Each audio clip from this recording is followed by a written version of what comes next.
রাজ্য রাজনীতি তোলপাড় সেই সন্দেশখালী। আর এবারে রাজ্যের বিরোধী দলনেতা সন্দেশখালীতে ঘর ভাড়া নিলেন। তাতে করে সন্দেশখালীর যারা মহিলারা রয়েছেন যথেষ্ট আশ্বস্ত।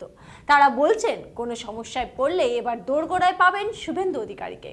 এবং সেই সঙ্গে সন্দেশখালী শ্বেতা রাজ্য রাজনীতিতে বিশেষ করে লোকসভা নির্বাচনের আগে যে রাজ্য রাজনীতির অন্যতম ইস্যু হয়ে উঠেছে, সেই ইস্যু যে আরো বৃহত্তর ক্ষেত্রে নিয়ে যাওয়ার একটা চেষ্টা রাজ্যের বিরোধী দল এবং বিরোধী দলনেতা করছেন, এর কিন্তু পরিষ্কার ইঙ্গিত পাওয়া যাচ্ছে তার এই পদক্ষেপে। একদমই তাই। তার পাশাপাশি আমরা দেখছি যে বিজেপি যেভাবে সন্দেশখালীকে ইস্যু করেছে, শুধুমাত্র বিরোধী দলনেতা নয়, এমনকি এই দেশের প্রধানমন্ত্রী নরেন্দ্র মোদী তিনিও যখন বাংলা সফরে এসেছেন এবং আগামী দিনেও যখন সফর করবেন, সেক্ষেত্রে কিন্তু সন্দেশখালী বড়সড় হাতিয়ার।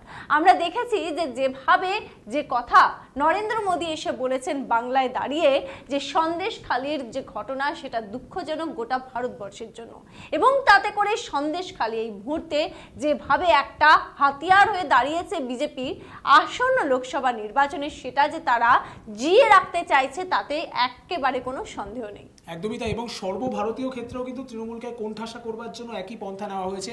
আমরা দেখেছি স্মৃতি ইরানি থেকে শুরু করে বিজেপির একাধিক প্রথম সারির কেন্দ্রীয় মুখপাত্র যারা রয়েছেন, তারা কিন্তু রীতিমতো সাংবাদিক সম্মেলন করে তারা এই সন্দেশখালীর বিভিন্ন বিষয়ে বিভিন্ন ইস্যুতে তারা আলোচনা করেছেন।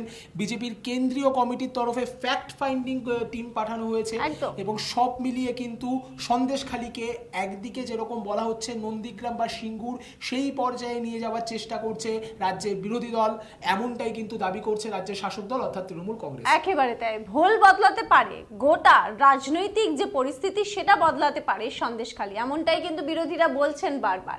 আসন্ন রয়েছে লোকসভা নির্বাচন, আর সেখানে তৃণমূল কংগ্রেস যথেষ্ট ব্যাকফুটে। একদিকে যেখানে রয়েছে দুর্নীতির নানান ধরনের ইস্যু, তার সঙ্গে সন্দেশখালী, আর তারপরে এসে যোগ হয়েছে তাপস রায়ের মতো একজন কর্মী সমর্থক দলের গুরুত্বপূর্ণ সদস্য, তার পদত্যাগ করা।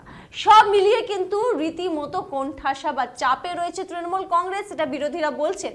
আর তার উপর এবার সন্দেশখালীতে খোদ একেবারে নিজের ঠিকানা করে নিলেন শুভেন্দু অধিকারী, যাতে করে কোনো রকম চাপ সৃষ্টি তৈরি না হয় সন্দেশখালীতে। সন্দেশখালীর বাসিন্দাদের পাশে আছে এই মনোভাব নিয়েই নাকি তিনি ঘর ভাড়া নিয়েছেন, এমনটাই তিনি বারবার করে জানাচ্ছেন। এবং অপরদিকে যে তাপস রায়ের কথা বললে, একটা দীর্ঘদিনের তৃণমূল সাংসদ, দীর্ঘদিন তৃণমূল দলে তিনি রয়েছেন, প্রায় 24 বছর ধরে তিনি তৃণমূলের সাথে যুক্ত।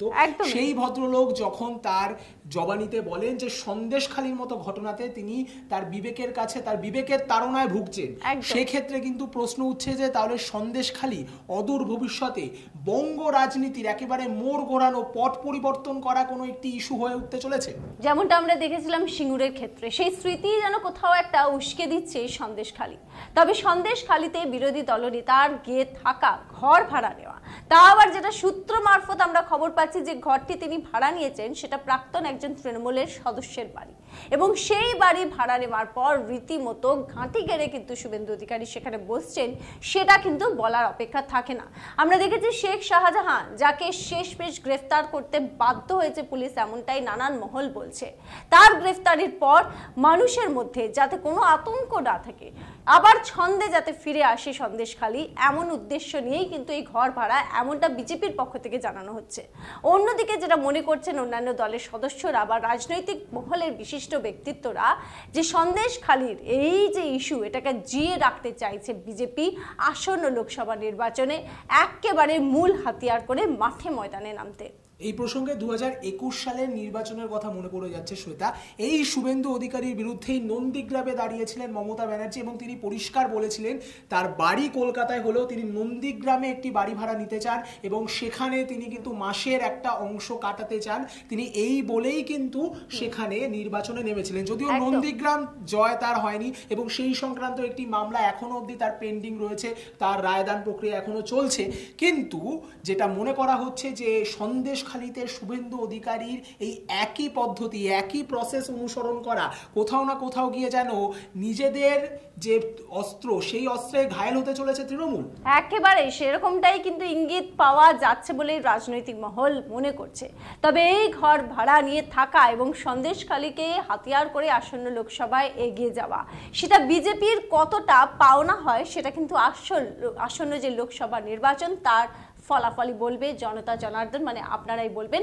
কমেন্ট করে জানাবেন যে আপনাদের কি মতামত। শুভেন্দু অধিকারীর সন্দেশখালীতে যাওয়া আসলে বিজেপির জন্য কতটা লাভ হবে তাদের ভোট বাক্স ভরাতে সন্দেশখালীর ক্ষেত্রে? অবশ্যই আপনাদের মতামত কমেন্ট করে জানাবেন। আর সঙ্গে দেখতে থাকুন ডিজিটাল খবরিলাল, কারণ ডিজিটাল খবরিলাল মানে শ্বেতা, খবর আপনাদের, নজর আমাদের।